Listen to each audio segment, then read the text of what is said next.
ಚುನಾವಣೆ ಮತ್ತೆ ಎಲೆಕ್ಷನ್ ಬಂದಿದೆ. 5 ವರ್ಷಕ್ಕೊಂದ್ಸಲ ವಿಧಾನಸಭೆ ಚುನಾವಣೆ ಬರಬೇಕಿತ್ತು. ಆದರೆ ಶಾಮನೂರು ಶಿವಶಂಕರಪ್ಪಾಜಿ ನಮ್ಮೆಲ್ಲರ ನೆಚ್ಚಿನ ಅಪ್ಪಾಜಿಯವರು ಡಿಸೆಂಬರ್ 14ನೇ ತಾರೀಕು ತೀರ್ಕೊಂಡು ಹೌದಾ.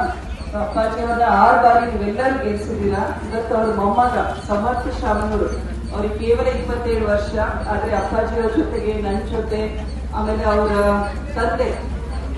ತಂದೆಯವರು ಯಾರು ನೀವ್ ಹೇಳ್ಬೇಕಮ್ಮ, ಬರೀ ನಾನೇ ಭಾಷಣ ಮಾಡೋದ್ರೆ ನಿಮ್ಗೆ ಏನ್ ಗೊತ್ತಿದೆ?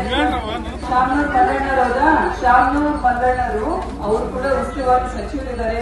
ನಮ್ಮ ರಾಜ್ಯದಲ್ಲಿ ಯಾವ ಸರ್ಕಾರ ಇದೆ ಈಗ? ಸರ್ಕಾರದಿಂದ ಹೌದಾ? ಕಾಂಗ್ರೆಸ್ ಸರ್ಕಾರ ಐತಿ. 2,000 ರೂಪಾಯಿ ನಿಮ್ಮ ಅಕೌಂಟಿಗೆ ಬರ್ತಾ ಇದೆ. ನಮ್ಮ ಇಡೀ ದಾವಣಗೆರೆ ಕ್ಷೇತ್ರದಲ್ಲಿ ಸುಮಾರು 3,75,000 ಮಹಿಳೆಯರಿಗೆ ಪ್ರತಿ ತಿಂಗಳು ಅವರ ಅಕೌಂಟಿಗೆ 2,000 ರೂಪಾಯಿ ಬರ್ತಾ ಇದೆ.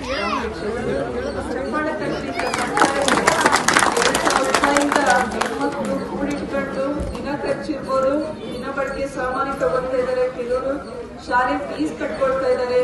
ಕೆಲವರು ನಿಮ್ಮಮ್ಮ ಬೇಕಿದ್ರೆ ಅಲ್ಲಿ ಬರ್ತಾ ಇದ್ರು ಅಂದ್ರೆ ಅವ್ರ ಮಕ್ಕಳಿಗೆ ಕಾನ್ವೆಂಟಿಗೆ ಅಲ್ಲಿ ಇಲ್ಲಿ ಕಳಿಸ್ತಾ ಇರುವಾಗ ಅವರ ಫೀಸಿಗೆ ಕೊಡ್ತಾ ಇದ್ದಾರೆ. ಅದು ಇನ್ನು ಕೆಲವರು ಬಂಗಾರ ಕೂಡಿಟ್ಕೊಂಡು ಅವ್ರು ಕೂಡ ಏನಾದ್ರೂ ಸಾಮಾನು ಮಾಡ್ತಾ ಇದ್ದಾರೆ. ಎಲ್ಲಾರು ಬೇಟಿ ಮಾಡೋಂತ ಹೆಣ್ಮಕ್ಳು ಇದ್ದಾರೆ. ಇನ್ನು ಕೆಲವರು ಇಟ್ಕೊಂಡು ಇಲ್ಲೇ ಹೊನ್ನಾಳಿ ಕ್ಷೇತ್ರದಲ್ಲಿ ಒಂದು ಊರೈತಿ ಮನೆಯೇನಹಳ್ಳಿ, ಅಲ್ಲಿ ಸುಮಾರು 9 ಲಕ್ಷದಷ್ಟು ಫಸ್ಟ್ ಟೈಮ್ ನಾನು ಇಂತಿ ಚುನಾವಣೆಯಲ್ಲಿ ಹೋದಾಗ ಪ್ರತಿಯೊಬ್ಬರು 450 ಮನೆಗಳು ಹೆಣ್ಮಕ್ಳು, ಅವ್ರ ಮನೆ ಇರ್ಬೋದು, ಗಂಡು ಮನೆಯಲ್ಲಿರೋರು ಎಲ್ಲರೂ ಬೇಕು. ಅವರು ಒಬ್ಬರು ಮನೆಯಿಂದ ఆ వద్ద పేరు ఉంపలే ఆ మనుగోడుకు నిలిచాడు. ನನಗೆ వారి పరವಾಗಿ వారి అమ్మ వచ్చేది పార్లమెంట్ మెంబరు. మీరు పరವಾಗಿ ఉంటుందా అమ్మ ఓటుకు పరವಾಗಿ మీరంతా ఓటేయాలా?